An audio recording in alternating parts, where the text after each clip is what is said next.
저와 여러분이 한 목소리로 함께 봉독하도록 하겠습니다. 시작. 너희는 사람들에게 보이려고 의를 행하지 않도록 조심하라. 그렇지 않으면 하늘에 계신 너희 아버지께 상을 받지 못할 것이다. 그러므로 가난한 사람을 구제할 때는 위선자들처럼 사람의 칭찬을 받으려고 회당과 거리에서 나팔 불며 떠들지 말라. 내가 진실로 너희에게 말한다. 그런 사람들은 자기 상을 이미 다 받았다. 너는 가난한 사람을 구제할 때 오른손이 하는 일을 왼손이 모르게 하여라. 그래서 내 착한 행실을 아무도 모르게 하여라. 그리하면 남 모르게 숨어서 보시는 너희 아버지께서 너희에게 갚아 주실 것이다. 아멘. 할렐루야. 오늘은 평택 온누리교회에서 우리 모든 성도들과 함께 말씀과 기도를 나눕니다. 귀한 선교사님의 간증 우리가 잘 들었습니다. 네팔에 주께서 승리하셨다는 인사로 우리 함께 인사하기 원합니다. 저여머시. 코로나가 우리에게 많은 어려움을 주지만 또 하나님께서 주신 은혜도 풍성히 넘쳐납니다. 하나님은 이 재난을 통해서 우리가 다 생각하지 못한 놀라운 일들을 행하고 계시는 줄로 믿습니다. 우리의 숙제는 그 뜻을 깨닫고 또 하나님 앞에 더 가까이 나가는 것입니다.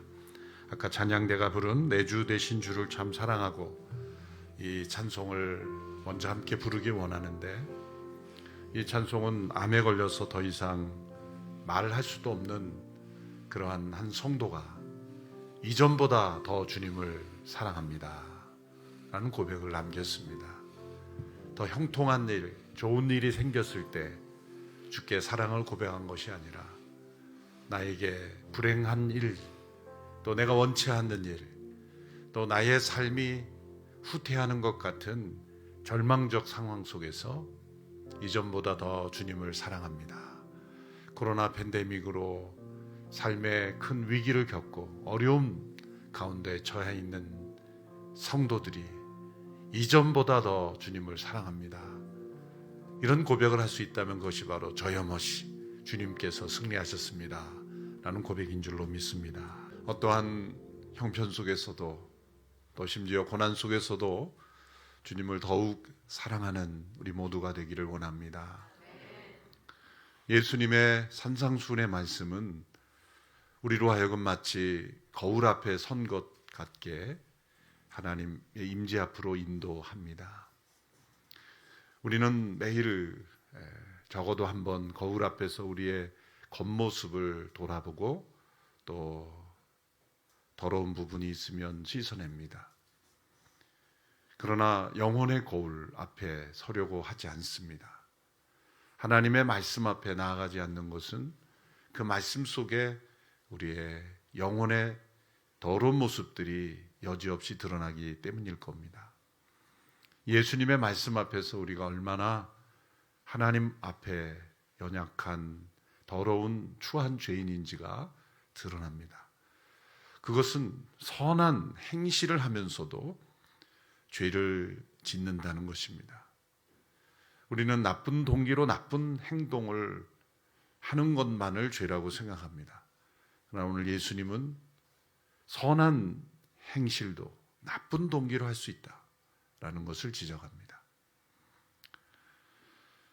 그렇게 우리의 마음은, 우리의 영혼은 분열되어 있고 또 혼돈 가운데 있습니다. 우리의 마음의 동기와 또 행위가 서로 분열되어 있습니다. 때로는 선한 동기로 선한 행실을 원하지만 선한 동기가 때로는 잘못된 행실로 나타날 수도 있습니다. 또한 나쁜 동기를 가지고도 선한 행실을 할 수가 있습니다. 이렇게 우리의 마음의 동기와 행실이 정반대의 결과를 만들어낼 수 있는 것은 우리의 영혼이 파괴되어 있고 분열되어 있고 온전하지 못하기 때문입니다. 그래서 예수님께서도 너희의 마음을 다하여 힘을 다하여 성품을 다하여 모든 것을 다하여 하나님을 사랑하라고 하신 것은 우리의 영혼이 그렇게 분열되어 있기 때문입니다.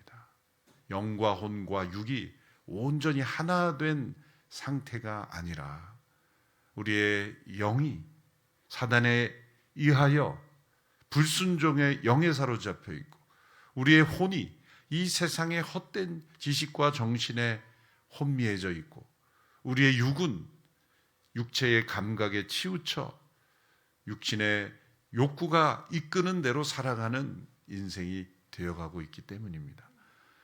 우리의 영과 혼과 육이 온전히 하나가 되어서 또 하나님의 뜻 가운데 설 수 있는 유일한 길은 하나님을 사랑하는 것입니다.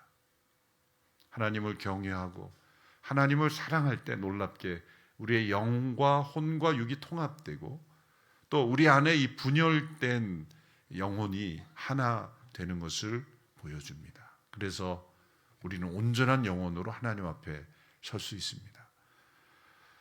이 마태복음 6장에서 예수님께서는 선한 행실을 하면서도 심지어 하나님 앞에 가까이 나아오는 모습을 통해서도 우리가 죄를 범할 수 있다는 것을 경고합니다. 세 가지 영역에서 지적하십니다. 구제와 기도와 금식. 이런 선한 행실을 뿐만 아니라 하나님 앞에 나아가는 이 기도, 또 더 간절히 기도하고 하나님 앞에 나오는 이 금식, 얼마나 선한 영역의 일들입니까? 그러나 이런 선한 영역의 일들을 통해서도 우리가 죄를 범할 수 있다. 어떤 죄입니까? 그것은 외식과 위선의 죄. 사람에게 보이어서 사람에게 칭찬받고 사람에게 영광을 받으려고 하는 죄를 범할 수 있다는 것입니다.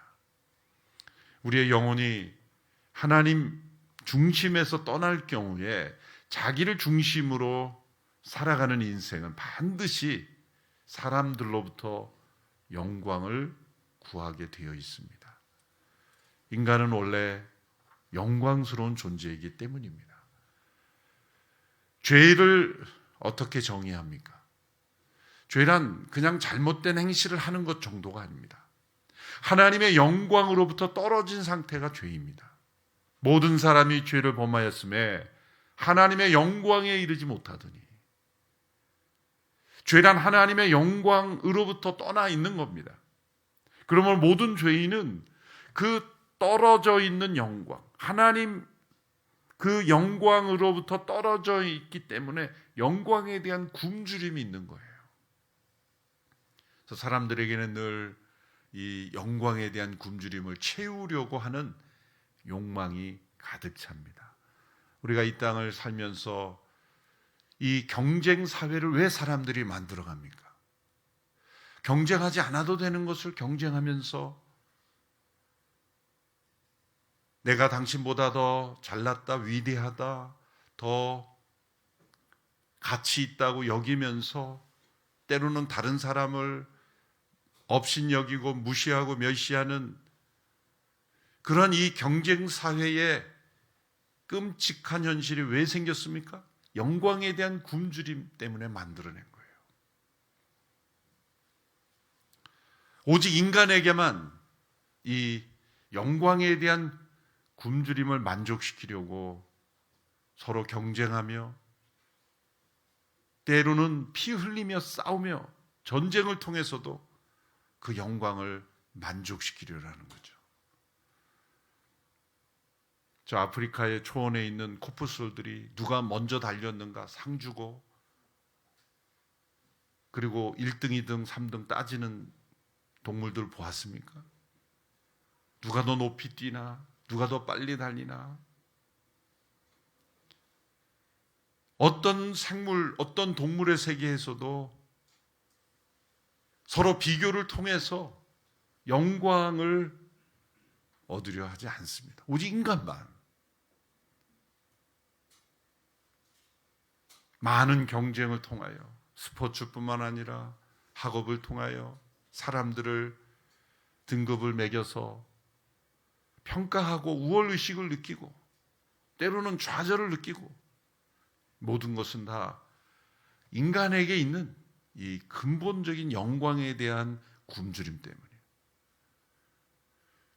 그것은 우리 인간이 원래 영광스러운 존재라는 거예요. 우리는 생각을 바꿔야 합니다. 내 안에 있는 영광에 대한 굶주림을 이 세상의 어떤 것으로도 채우려 할 땐 그건 채워지지 않습니다. 만족이 되지 않습니다. 사람들은 이 영광에 대한 굶주림을 다른 것으로 채우려고 하는 거죠. 그래서 자신을 과시하는 끊임없는 이 세상의 것들로 채우려고 하지만 그 영광의 굶주림은 채워지지 않습니다. 그것은 오직 하나님의 영광의 빛을 비출 때만, 그 하나님의 영광을 바라고 그 영광스러운 하나님의 자녀가 되며 그 영광스러운 하나님의 나라의 일꾼으로 쓰임 받을 때만 우리가 만족될 수 있는 겁니다. 하나님으로서만 채워질 수 있는 그 빈자리를 세상의 다른 그것으로 채우려 할 때 사람들은 선한 행실을 하면서도 자신을 영광스럽게 나타내고자 하는 욕망이 끌어오르는 것입니다. 오늘 본문에서는 예수님께서 가난한 사람을 구제할 때도 나팔을 불며 사람들에게 거리에서 사람들을 모으고 한 손에는 구제금을 한 손에는 나팔을 불고 사람들에게 알려서 그렇게 사람들로부터 칭찬받고 영광을 받으려는 그 당시의 사람들을 예수님께서 지적하시는 것입니다.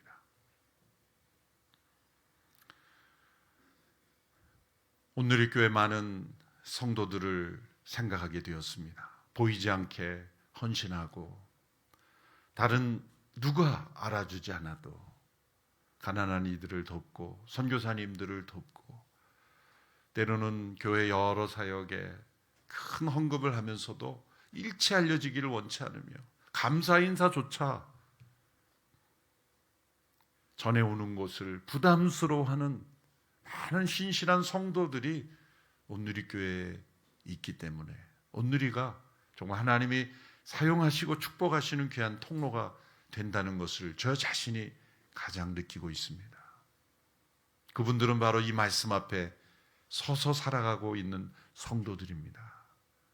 예수님께서 오늘 말씀 속에 은밀히 보시는 그 하나님 앞에서 남모르게 숨어서 보시는 하나님께서 보시는 그 하나님의 시선을 의식하는 삶을 말씀하셨습니다.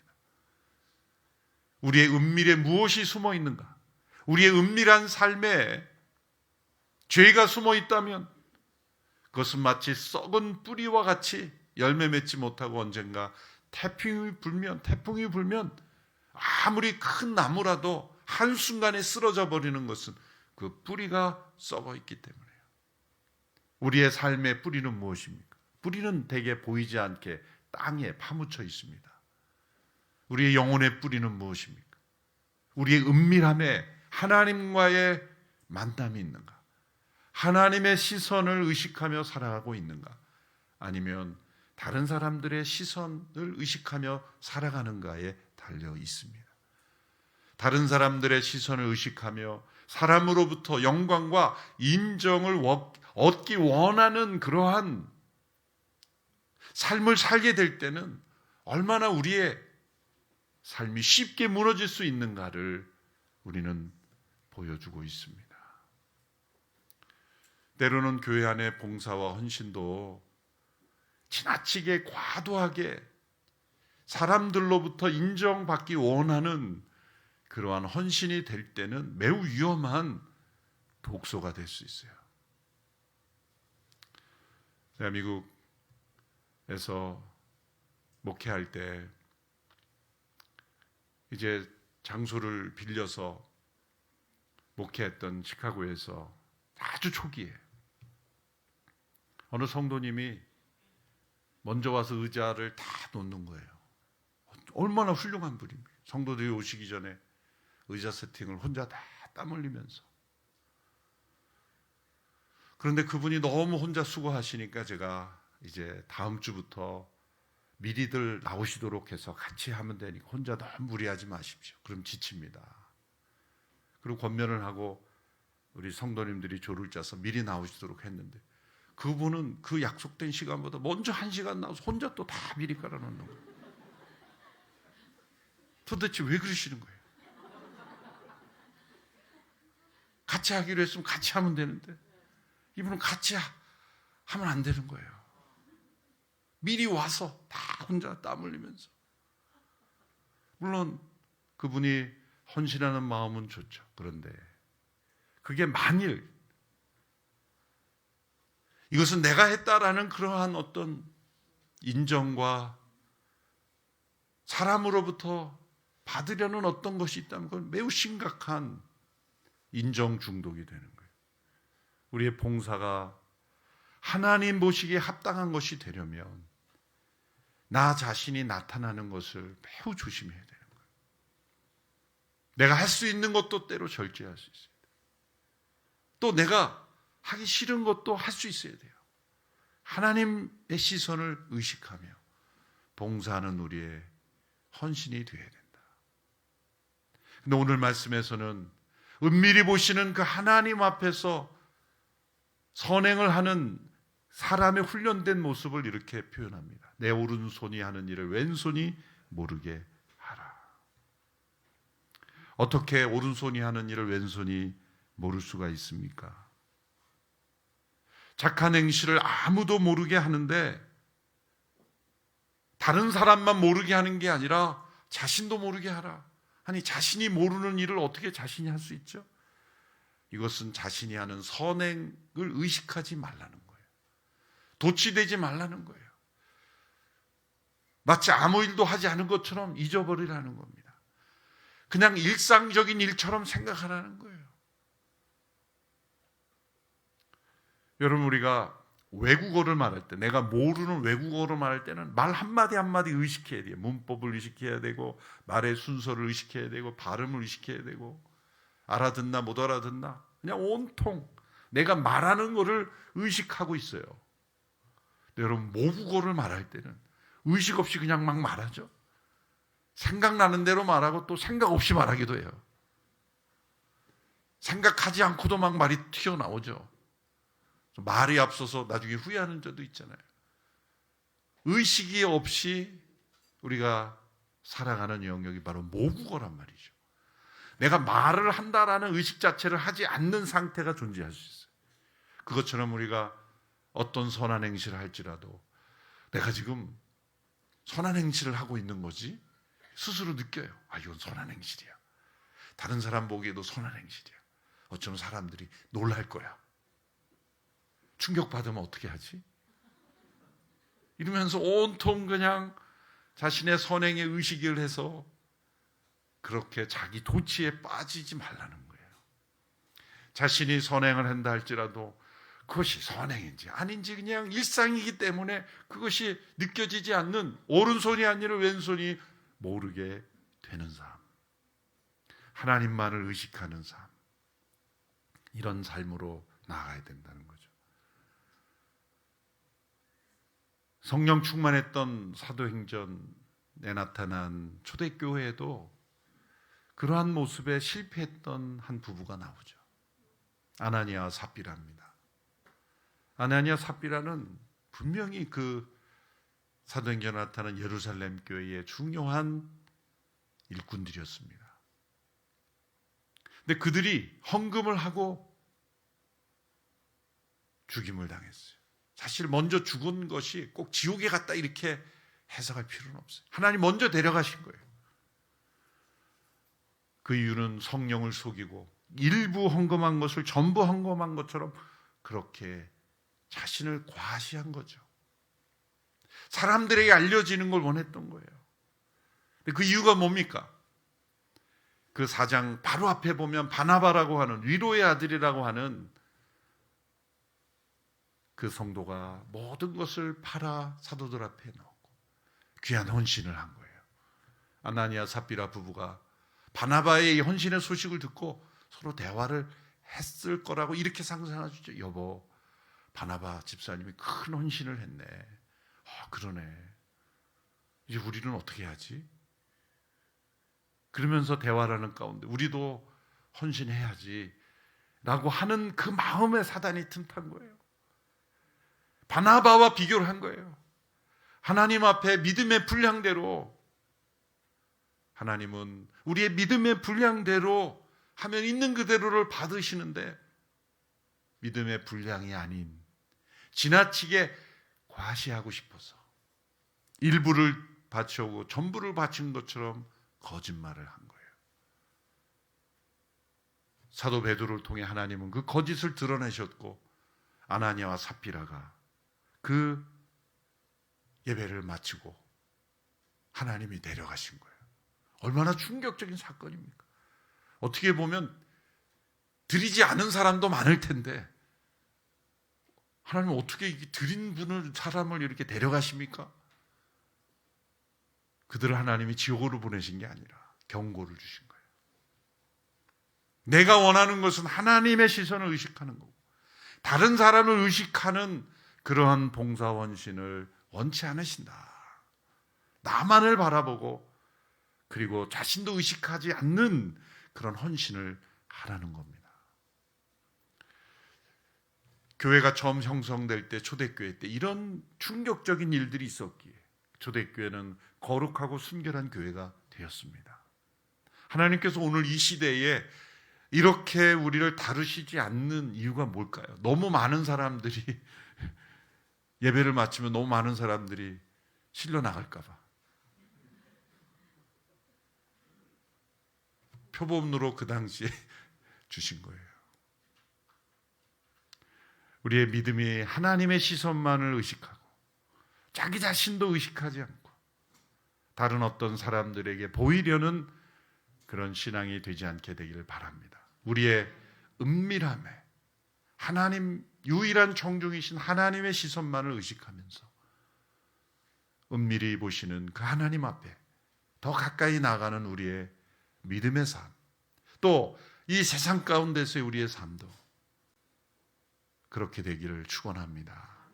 날마다 이 말씀 앞에 더 가까이 나아가서 정말 주님이 원하시는 그 온전한 믿음의 삶으로 주께 나아가게 되기를 축원합니다.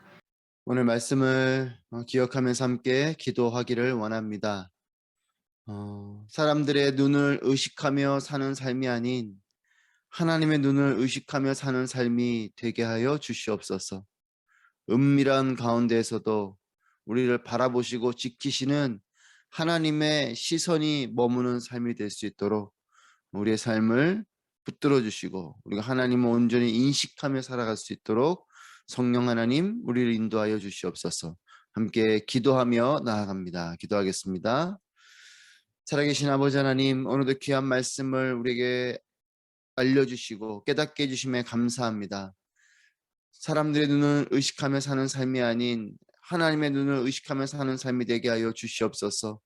사람들에게 영광과 사람들에게 칭찬과 인정을 받고자 하는 마음보다 하나님의 인정이, 또 하나님께서 기뻐하시는 그런 삶이 될 수 있도록 주님, 우리의 삶이 왼손이 하는 것을 오른손이 모르게 하는 그런 은혜의 삶을 살 수 있도록 인도하여 주시옵소서. 심지어는 은밀한 가운데서도 우리가 하나님의 눈을 의식하며 사는 삶이 되기를 원합니다.